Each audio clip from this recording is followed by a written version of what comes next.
요즘 다니엘 기도회 기간입니다. 그래서 지금 한참 동안 다니엘 기도회를 계속 우리 교회에서도 하고 있는데요. 이 다니엘 기도회에 이번에는 주제가 하나 있어요. 주제가 뭐냐면 이제 역전된다라는 그런 주제를 가지고 있습니다. 그래서 개인적으로는 우리 교회 모든 성도들이 이 다니엘 기도회에 참여하면서 내 나름대로의 기도 제목을 가지고 역전시키는 인생, 믿음의 인생을 살아가는 그런 은혜가 있기를 간절히 바랍니다. 인생 역적이라고 하는 게 뭡니까? 여러분, 갑자기 명예가 생기게 되어지면 사람들은 그걸 인생 역전이다 이렇게 이야기하고, 갑자기 권세가 생겨지면 또 그것도 인생의 역전이다. 또 무엇보다도 인생에서 갑자기 물질이 생겨지면 그게 인생의 역전이다 이렇게 이야기를 합니다. 그러나 진짜 인생의 역전이란 뭐냐면, 우리가 이 땅에서 살아가지만은 그러나 이 땅에서 살아가는 것이 전부가 아니고 하나님의 나라를 발견하게 되고 그 나라의 주인을 알게 되고, 그래서 우리가 인생의 삶 가운데서 더 미래에 더 큰 꿈을 가지고 살아갈 때, 이 땅의 것이 전부가 아닌 것을 발견할 때, 그때 바로 우리가 인생의 역전을 맛보게 됩니다. 그런 의미에서 여러분, 우리 모두가 지금 인생의 역전한 그런 삶을 분명히 지금 살아가고 있다라고 하는 것을 저는 확신합니다. 여러분, 지금 당장 현실의 문제는 우리가 분명히 있을 거고 현실의 어려운 문제는 분명히 우리에게 놓여져 있겠지만, 그러나 이 현실의 문제 속에서 여기에 허덕일 것이 아니라 앞으로 장차 이루어질 복이 얼마나 귀하고 얼마나 놀라운 일인가를 우리가 발견하게 되어지면 그게 바로 인생 역전을 이룬 사람의 모습이 아닌가, 이런 생각이 듭니다. 자, 오늘 성경 말씀에 보니까 여기 나오는 그 베드로나 비롯한 그 제자들이 바로 그런 어려움 속에 있을 때 주님 만났습니다. 예루살렘에서 부활하신 예수님을 만났던 제자들이죠. 부활하신 예수님을 만났으면 이제 더할 나위 없이 이 주를 위해서 살아야 되지 않겠습니까? 근데 여러분, 이 놀라운 사실은 이 제자 베드로와 제자들이 모두 다 삶의 방향이 어디로 가야 될지를 알지 못한 채 지금 갈릴리 바다로 나아가서 나는 물고기 잡으러 가겠다 이렇게 이야기하고 거기에 동조하는 그들의 모습을 우리는 보게 됩니다.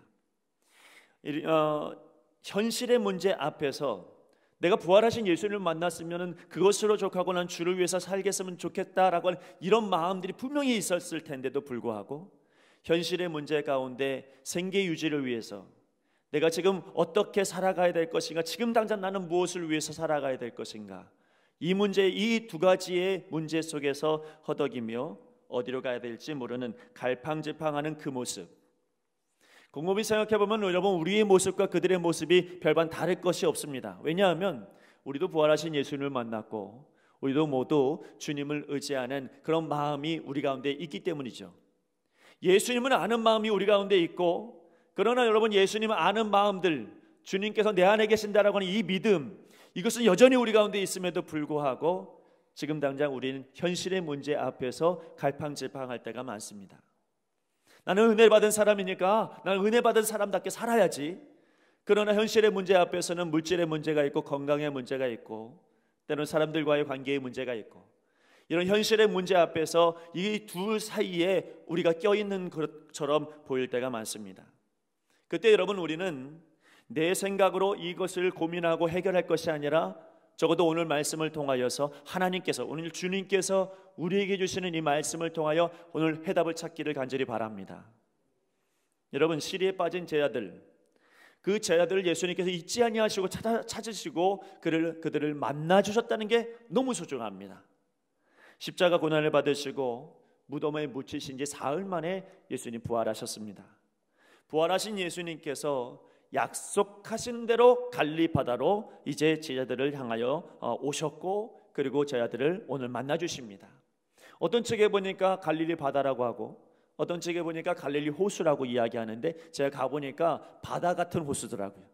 그러니까 호수가 얼마나 큰지 바다같이 보이더라고요. 그래서 여러분, 어떤 저자는 바다라고 이야기하고 어떤 저자는 호수라고 이야기합니다.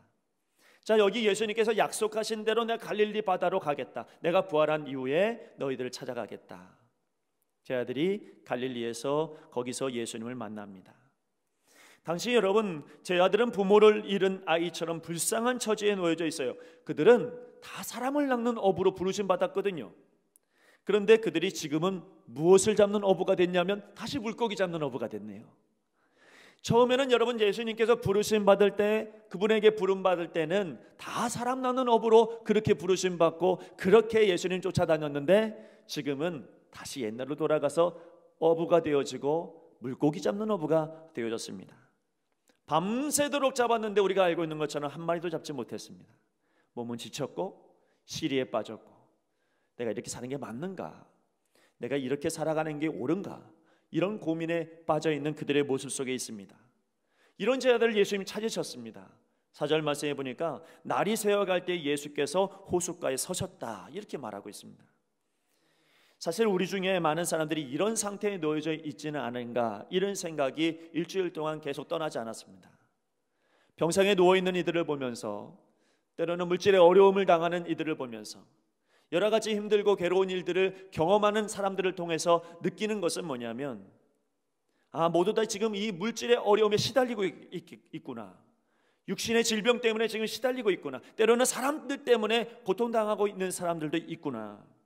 삶의 의미를 찾지 못해서 의욕을 다 잃어버리고 있구나라는 생각이 들 때가 많았습니다. 그래서 여러분, 오늘 저는 개인적으로 하나님의 말씀을 함께 나누면서 저에게도 여러분들에게도 주님이 찾아오시기를 소망합니다. 주님을 만나기를 간절히 바랍니다. 여러분, 4절 말씀해 보니까요, 날이 새어갈 때에 예수께서 바닷가에 서셨으나 제자들이 예수이신 줄 알지 못하는지라, 이렇게 쓰여져 있어요. 밤새도록 그물질을 했으나 고기 한 마리 잡지 못했던 이 지쳐버린 제자들, 그들이 호숫가에 멀리 계신 예수님을 보았으나 예수님인 줄을 알지 못해요. 저는 이게 굉장히 영적인 부분이라고 생각합니다. 왜냐하면 너무 현실에 매어져 있으면요, 예수님이 앞에 계셔도 몰라요. 우리가 너무 현실에 매어져 있으면 예수님이 분명히 계신데도 불구하고 여러분, 알 수가 없어요. 오늘도 우리가 예배를 드리고 있지만, 그러니 이 예배 속에서도 우리가 너무 현실에 매어져 있는 삶을 살아가고 있다고 한다면 지금도 여전히 우리는 주님을 만나지 못하는 그런 순간이 될 수도 있습니다. 그러나 여러분, 그 현실에서 우리가 예수님의 손을 붙잡고 나오면, 그러면 여러분, 이 현실을 이길 만한 능력이 우리 가운데 생겨날 줄로 믿습니다. 확실한 거는 여기 누구보다도 고기 잡는 일에 익숙했던 제자들이 허탕을 친 것은 절대적으로 예수님께서 의도적으로 하신 일입니다. 왜요? 예수님 없이는 안 된다는 거 알려주려고. 예수님 없이는 아무것도 할 수 없다라고 하는 것을 알려주시기 위해서 그들은 밤새도록 잘하는 일, 원래 잘했던 일, 그 일을 하는데도 불구하고 한 마리도 잡지 못해요. 자, 여러분, 우리가 잘하는 일, 원래 했던 일, 원래 잘할 수 있는 일, 그런 일들을 하면 열매를 맺어야 되고 당연히 어떤 결과가 나와야 되는 것 아닙니까? 그런데 이 결과를 얻지 못하고 열매를 얻지 못하는 이유는 그건 다른 데 있지 않습니다. 그것은 여러분이 하나님의 사람들이기 때문에 하나님께서 주님 없이는 안 된다는 것을 알려주시기 위한 거예요. 내가 건강에 어려움이 있고, 때로는 여러분 물질의 어려움이 생기고, 또 여러 가지 생각지도 않은 어려움을 만나게 되어지는 것은, 그것은 다른 데 이유가 있지 않습니다. 여러분은 하나님께 선택된 사람들이기에 하나님께서는 주님 없이는 안 된다는 것을 보여주시기 위함인 거예요. 올해 우리 교회에 임직식을 했는데, 임직식 하는데 너무 많은 일들, 좋은 일들이 많았는데 제가 하나 떠오르는 게 하나 있어요. 임직식을 하려고 이제 우리 안수희 집사님들, 장로님 되시는 그 우리 분들이 정장을 맞추러 양복점에 간 거예요. 저보고 오라고 그래서 제가 조금 뒤늦게 갔는데, 거기서 아주 중요하고 아주 굉장한 거 하나 발견했어요. 그게 뭐냐면, 이분들 멀리서 보니까 너무 훌륭하신 분이고 가까이서 봐도 훌륭하신 분들이거든요. 못하실 게 없을 것 같고 대단하신 분들이거든요. 근데 거기 갔더니 양복 하나를 못 골라요. 이상한 거예요. 아니, 왜 양복을 못 고르시지? 그래서 다 물어보는 거예요. 어떤 거를, 어떤 색깔이 맞출까요? 어떤 게 좋을까요? 다 이렇게 물어봤는데 못 고르는 거예요. 더 놀라운 건 뭔 줄 아십니까? 저도 못 고르겠어요. 곰곰이 생각해보니까 왜 못 고르냐? 거기 여자가 없어요. 아내가 부인이 하나도 안 오시니까 남자들만 있으니까 선택장애가 와갖고 뭘 골라야 될지를 모르는 거예요. 그래서 우리 장로님들이 결국에 고른 게 뭔 줄 아십니까? 검정색 양복이에요. 이게 제일 무난하다는 거예요. 이거면 속편하다는 거예요. 자, 여러분, 우리는 얼마나 부족한 사람들입니까? 겉으로 보고 우리가 하는 일들을 볼 땐 정말 대단한 사람들 같은데, 여러분, 결정적인 순간에 결정 못하는 우리들의 모습을 볼 때가 참 많고요. 우리의 힘으로 무엇이든지 할 수 있을 것처럼 보이지만 그러나 확실한 분이 내 옆에 계시지 않으면 못하는 거예요. 오늘 제 아들처럼 주님 없이는 아무것도 못하는 사람이 우리라고 하는 이 사실을 여러분이 인정해야 됩니다. 주님께서 그걸 가르쳐 주시려고 하루 온종일 그물질해도 수확을 얻지 못하게 된 거예요. 그러나 여러분 5절 말씀에, 그래서 5절 말씀에 보니까 예수께서 이르시되 얘들아 너희에게 고기가 있느냐 이렇게 질문하죠. 예수님 몰라서 질문하십니까? 아니거든요. 예수님이 질문하신 이유는 딱 하나예요. 뭐냐면 주님 없으니까 안 되네요. 그 얘기 듣고 싶은 거죠. 하나님, 주님 없으니까 아무리 내가 그물질을 해도 얻는 게 없네요. 주님 없이는 하나도 못하겠네요. 주님, 내가 이렇게 어렵습니다. 이렇게 부족합니다. 이렇게 능력이 없습니다. 이거 여러분 주님께서 듣고 싶으신 거예요. 우리가 어떤 일들을 할 때마다 굉장히 자신감 있게 하는데 주님 없으면 안 되는 거예요. 주님께서 도와주셔야 오늘도 우리는 살아갈 수가 있습니다. 예수님은 우리의 모든 형편과 모든 사정을 아십니다. 주님은 저와 여러분의 모든 필요를 능히 채워주실 수 있는 능력의 하나님이십니다. 그렇다면 우리가 해야 될 일은 뭘까요? 납작 엎드려서 주님밖에 없습니다. 주님 도와주십시오. 내가 능력이 없고 내가 부족하니 능력 많으신 우리 하나님, 우리 주님께서 날 도와주시지 않으면 단 한순간도 살 수 없습니다. 우리 주님 얻고자 하시는 그 마음은 바로 이러한 우리의 마음일 것입니다. 자, 그 뒤에 제 아들이요 순종하고 예수님 말씀 앞에 그렇게 고백하니까 예수님 얼마나 이들에게 복을 주시는지 몰라요. 6절 말씀에 보면 이르시되 그물을 배 오른편에 던지라 그리하면 잡으리라 하시니 이에 던졌더니 물고기가 많아 그물을 들 수 없더라. 제 아들이 고백했습니다. 주님, 나 우리 하나도 못 잡았어요. 주님밖에는 없어요. 오른편에 그물 던져라. 순종했더니 던졌더니, 그랬더니 여러분 그물이 너무나도 찢어질 정도로 많은 고기를 얻게 되어진 것입니다.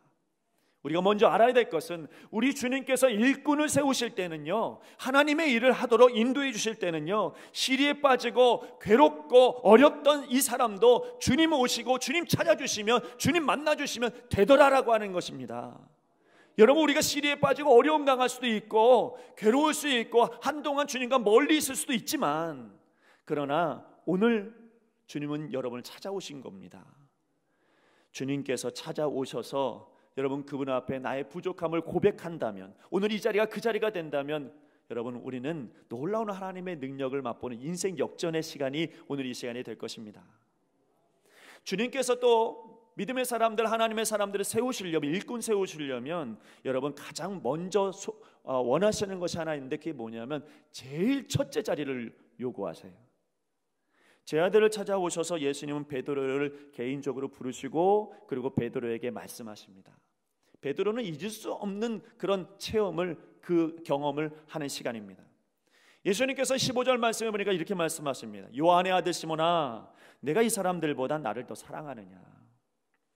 당시 베드로는 수제자라고 하는 그 자신감, 자존감 이게 다 떨어져 버렸죠. 왜냐하면 예수님 3번 부인했으니 이 사람 얼마나 자신감도 떨어지고 믿음도 떨어지고 얼마나 불안하고 염려되고 근심하며 살았을까요? 그런데 그 사람에게 모든 걸 아시는 예수님 오셔서 너 나 사랑하니? 다시 묻습니다. 여기서 베드로에게 예수님께서 원하신 것은 주님을 향한 사랑이에요. 이 사람을 내가 써야 되겠는데, 이 사람을 내가 이제는 주를 위해서 사용할 수 있는 사람으로 세워야 되겠는데, 제일 첫 번째는 정말 나 사랑하는 거 맞니? 라고 질문하는 겁니다. 주님을 향한 사랑, 내가 이 사람들보다 나를 더 사랑하느냐, 이 말은 이 많은 사람들 중에서 너가 제일 나를 많이 사랑하느냐, 이 말도 되고요, 너가 좋아하는 많은 것들 중에서 그 중에서 제일 좋은 것은 바로 나를 사랑하는 그 마음이 있느냐, 이런 이야기도 됩니다. 어떤 것이든지 상관은 없지만 핵심은 어떤 누구보다도 최고의 자리, 먼저의 자리에 예수님 계시니, 주님 계시니, 이렇게 질문하고 있는 거죠. 여러분, 이 질문은 우리 모두에게 동일한 질문을 하십니다. 놀라운 사실은 뭔 줄 아십니까? 예수님 영접한 사람 치고 이런 질문을 받아보지 않은 사람은 단 한 사람도 없어요. 예수님 내가 영접했습니다, 주님 영접했습니다, 그런 사람은 그 마음속에 반드시 이런 마음이 드는 것은 뭐냐면 내가 정말 주님을 사랑합니다 고백하게 되어져 있어요. 주님께서 내 마음 가운데 부담감을 주는 건 뭐냐면 정말 나 사랑하니? 라고 하는 이 질문을 언제 받냐면 예수님 영접한 사람은 다 받게 되어져 있어요. 오늘 여러분들이 예수님을 영접하고 예수님을 마음에 품은 사람이라고 한다면 오늘 똑같이 주님은 여러분에게 질문하는 겁니다. 저와 여러분에게 주님 정말 사랑하느냐? 구약이나 신약이나 우리 하나님은 한결같아요. 그래서 우리에게 원하시는 것은 언제나 삶의 첫 자리예요. 이것을 잊어버리시면 안 됩니다. 여러분, 그래서 그런 사람을 오히려 하나님 만들어 놓으세요. 우리가 할 수 없으니 하나님께서 아예 그런 사람으로 만들어서 하나님만을 사랑하는, 주님만을 사랑하는 사람으로 만들어서 그렇게 사용하세요. 나는 못하죠. 나는 주님보다도 훨씬 좋아하는 게 많을 수도 있어요. 그렇지만 그럼에도 불구하고 우리 하나님이 바로 우리를 사용하시려고 준비하시려면 아예 그런 사람으로 만들어 놓으시는 거예요. 주님만 사랑하는 사람으로. 그래서 모세는 80년이 필요했어요. 그래서 다윗은 광야가 필요했고요. 그래서 바울은 육체적 가시가 필요한 거예요. 그런 일들이 왜 있습니까? 주님 사랑하는 그 첫 자리로 주님을 세워놓게 하기 위해서, 그런 사람으로 만들기 위해서. 바울 같은 사람은 어떻게 했습니까? 다윗 같은 사람, 여러분 모세 같은 사람, 여호수아 같은 사람, 얼마나 믿음의 거장들, 그런 믿음의 거장들을 왜 어떻게 세우십니까? 하나님께서는요, 그 중에 제일 첫 번째를 하나님으로 두도록, 예수님을 두도록 그렇게 만드시는 과정을 통하여 우리를 사용하시는 겁니다. 베드로는요, 그래서 여러분 주님은 마지막으로 주님의 일꾼에게 오직 주님의 일만은 하도록 만드십니다. 그 말씀해 보십시오. 베드로의 사랑 고백을 받으신 예수님이 베드로에게 이렇게 말씀하시죠. 내 양을 먹이라, 내 양을 치라, 내 양을 또 먹여라. 예수님 계속해서 반복해서 질문하고 말씀하십니다. 내 양을 먹이라는 이야기는 뭐냐면 내 양을 먹이는 게 아닙니다. 주님의 양을 먹이라는 겁니다. 여러분의 일을 하라는 얘기가 아닙니다. 하나님의 일을 하라는 이야기죠. 베드로에게 지금 부르시는 이유는 뭐냐면 네 일 하지 말고 이제는 주의 일을 하라, 이렇게 말씀하고 있는 겁니다. 우리는 주의 일이라고 이야기하면 꼭 목회자나 그런 사람들, 헌신된 사람들만 한 줄 알아요. 그러나 여러분, 이건 착각입니다. 우리는 예수 그리스도를 영접함으로 말미암아 주님과 함께 있는 모든 사람들은 다 주의 일을 하게 되어져 있어요. 내가 하는 공부, 내가 하는 직장에서 일도 그게 여러분 내 일처럼 보이면 힘들고 어려울 때 얼마나 많습니까? 근데 이것을 주님의 일이라고 생각하면 주님께서 책임져 주시는 거예요. 요셉도 보니까 여러분, 요셉이 보디발의 그런 어떤 하인으로, 종으로 있었을 때 그는 자기를 소개할 때 항상 뭐라고 소개하냐면 주의 종이. 그가 감옥에 있을 때도 불구하고, 죄수로 있음에도 불구하고 그가 자기 자신을 소개할 때 항상 주의 종이. 다윗도요, 여러분 목동으로 있을 때 양치는 자인데도 불구하고 자기가 뭐라고 자기를 소개하냐면 주의 종이. 여러분 누구의 종이냐면 예수님의 종이, 하나님의 종이라는 이야기죠. 이건 내 일이 아니라는 거예요. 주님의 일이라는 거예요.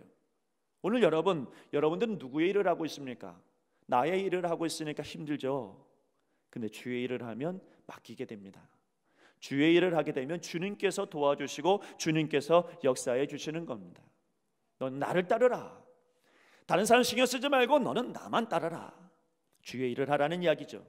베드로는요, 이미 나를 따르라고 하는 말을 오래전에 한번 들었어요. 언제 들었습니까?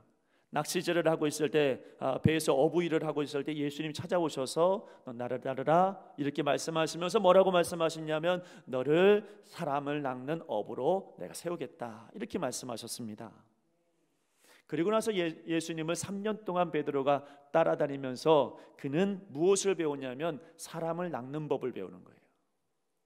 어떤 법입니까? 예수님 남들에게 들키지 않아도, 남들이 말하지 않아도 그는, 다른 사람은 보지 못해도 예수님 기도하는 모습을 그는 보았고, 여러분 다른 사람은 이해하지 못해도 그분이 다른 누군가를 사랑해주고 위로해주고 안아주고 품어주는 것을 그는 보았고, 예수님 말씀하시는 것을 들었고, 예수님이 하시는 기적들은 다른 사람 못 봐도 베드로는 보았고, 왜 여러분 베드로가 그것을 볼 수 있게 예수님께서 인도해 주셨을 것 같습니까? 그를 사람을 낚는 어부로 세우셨기 때문이죠. 그분이 세우셨으니 그분이 책임지고 알려주시고 가르쳐주시고 그리고 사람을 낚는 어부로 만들어 놓으시는 거예요. 오늘 또 말씀하십니다. 베드로에게 이렇게 말씀하시죠. 넌 나를 따르라. 여기서 말하는 나를 따르라는 것은 사람을 낚는 어부만을 이야기하는 것이 아니라 여기서는 이제는 내 일을 해라, 주님의 일을 해라, 주의 일을 해라, 그렇게 헌신된 사람이 되라, 이렇게 말씀하고 있는 것입니다. 처음에 너는 나를 따르라 이렇게 말씀하셨을 때도 주님께서 책임졌어요. 그래서 알려줬고 그래서 여러분 말씀해 주셨죠. 지금 여기서 예수님께서 이제 부활 승천하실 겁니다. 그런데도 베드로에게 말씀하시는 겁니다. 넌 나를 따르라, 주님의 일을 해라, 주의 일을 해라. 그러면 이제는 누가 책임지겠다는 얘기냐면 주님께서 책임져 주시겠다는 얘기예요. 그래서 성령님을 보내주신 거예요. 여러분을 하나님께서 선택하시고 주님의 일을 하도록 인도해 주시고 여러분에게 직장을 갖게 하시고 여러분에게 자녀를 갖게 하시고 가정을 갖게 하시고 여러분의 부모를 갖게 하시고 모든 여러분 주변에 있는 환경들을 허락하신 이유는 그것은 주의 일이기 때문이죠. 이것을 믿으면 주님께서 책임져 주시는 거예요. 여러분 베드로는 주님께서 책임져 주셔서 성령 주시니 성령 받으니 그 사람이 여러분 120명 앞에서 설교하는 사람으로 서 있어요. 여러분 이 사람의 능력이 있어서 아니에요. 예수님께서 그를 불러주셨고 그는 그 부르심에 순종했고 그래서 성령 받으니 어느 순간 그가 앞자리에 있었던 거죠. 3,000명이 세례를 받을 때 그는 뒤에 있지 않았습니다. 그는 앞자리에 있었죠. 능력이 있어서요? 천만에요. 그는 어부예요. 여러분 아무것도 잘 모르는 사람처럼 사람들은 그렇게 보였던 사람이에요. 성령 받으니까 성령님이 책임져 주시니까 그가 말을 해요. 그 말하는 것으로 사람이 바뀌어요. 말하는 것으로 바뀔 뿐만 아니라 세례를 받아요. 어떻게 이런 일이 벌어질 수 있습니까? 그분이 책임져 주시니까. 오늘 여러분들이 주님의 일을 하고 있다고 이렇게 믿음으로 고백하면 주님께서 성령을 보내주셔서 성령님이 여러분의 마음을 감동케 하고 그럴 만한 능력도 주시고 그럴 만한 힘도 주시고 은혜도 주시는 거예요.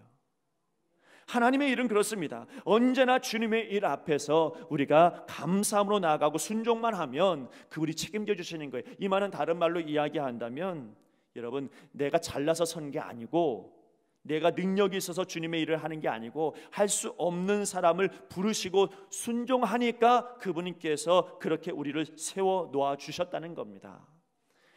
교회를 위해서 여러분 하나님을 위해서 어떤 일이든지 여러분에게 맡겨지면 그것은 여러분이 능력이 있어서가 아니고 하나님이 부르신 것이요 하나님의 능력이요 하나님이 책임져 주시겠다는 이야기고 여러분 그러할 만한 하나님의 축복이 우리 가운데 있는 것입니다. 여러분 오늘 우리는 본문을 통하여 볼 때 베드로를 준비하시던 주님이 저는 저와 여러분도 준비한다고 믿습니다. 지금 이 마지막 때에 굉장히 어려운 시대 속에서 진정한 진리를 알고 있는 우리를 하나님이 사용하신다고 한다면 그렇다면 여러분 지금 이 자리가 바로 그런 자리가 되어야 합니다. 예수님은 우리가 있는 곳에서 우리를 만나 주십니다. 제자들이 갈릴리 호수에서 밤을 새워 고기잡이를 하고 쓸쓸했던 그 순간에도 주님 찾아오셨잖아요. 그분은 알아볼 수 없는 이 사람들에게도 주님께서는 인내하시고 그를 품어주셔서 결국 알게 하시고 순종하게 하시고 그리고 기적의 역사, 역전의 역사를 보도록 인도해 주셨습니다. 여러분 우리 신기초교회 모든 성도들이 주님 만나는 역사가 있기를 간절히 바랍니다. 주님 우리에게 요구하시는 것은 첫 번째입니다. 첫째가 되기를 원하십니다. 이것은 누구에게나 하시는 말씀입니다. 어떤 특별한 사람들에게만 요구하시는 게 아닙니다. 예수님이 내 안에 주인으로 오시면 언제나 주님은 첫 자리를 원하십니다. 그래서 우리에게 사랑을 원하시고 그 고백을 바라시는 겁니다. 그리고 그렇게 세워지면 우리 주님은 책임져 주십니다. 성령님 오늘 저와 여러분에게 함께 하실 줄로 믿습니다. 그 하나님께서 우리에게 이와 같은 말씀을 주시는 이유는 이 땅에서가 복이 끝이 아니라고 하는 것을 알기 때문에 하나님의 나라를 세워가는 것이 우리에게 큰 복이라고 하는 것을 알려주시려고 그리고 그 일에 우리가 쓰임받는다는 것이 얼마나 큰 축복인지를 알게 하시려고 오늘 저는 이 말씀이 우리에게 주시는 말씀이라고 생각합니다. 여러분 인생 역전 그건 여러분, 이 땅의 것이 복이 아니라 하나님의 나라가 복이고 하나님의 뜻을 이루는 것이 복이요, 그래서 내가 그렇게 쓰임 받는 것이 복이다라고 하는 것을 알 때 인생 역전이 시작되는 겁니다. 그러므로 여러분, 이런 믿음을 가지신 여러분들이 기도를 멈추지 마시고요, 계속 기도하며 하나님께 나아가는 주의 백성들, 주의 일꾼들이 되시기를 간절히 바랍니다. 기도하겠습니다. 하나님, 베드로와 같이 시리에 빠지고 낙심하고 때로는 어디로 가야 할지 갈 바를 알지 못하고 우왕좌왕하는 우리들의 모습이 일주일 동안 있을 때가 있었습니다. 주님, 그런 순간에도 주님은 여전히 우리와 함께 하셨고 주님께서 우리에게 말씀하셨고 또 주님께서 언제나 가장 먼저의 자리로 주님께서 함께 하시기를 우리에게 기대하십니다. 하나님, 그러므로 우리가 인생으로 살아갈 때 이 땅에서 더 이상 어둠 속에 있지 아니하고 주님 바라보며 나올 수 있도록 도와주옵소서.